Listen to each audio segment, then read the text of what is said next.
Hi friends, ఎలా ఉన్నారు?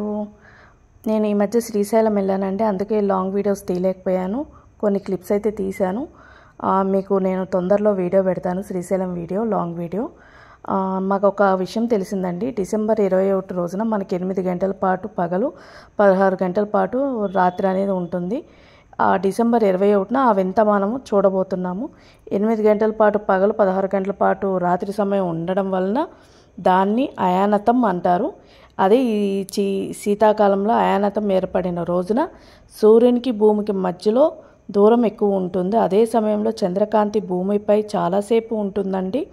ఈ సహజ మార్పు కారణంగా డిసెంబర్ 21న అత్యంత తక్కువ కాలం పగలు ఉండగా ఎక్కువ కాలం రాత్రి ఉంటుందండి. ఇది శీతాకాలంలో ఏర్పడినందున దీన్ని శీతాకాలపు అయానతం అని కూడా అంటారంటండి. ఎవ్వరు మిస్ అవ్వకండి. ఇది డిసెంబర్ 21 రోజున మనకు ఏర్పడుతుంది. ఇది మాకు వినంగానే చాలా ఆశ్చర్యంగా అనిపించిందండి. మీకు ఎట్లా అనిపిస్తుందో ఏమో కానీ మాకైతే చాలా ఆశ్చర్యంగా అనిపిస్తుంది. థ్యాంక్ యూ సో మచ్ అండి.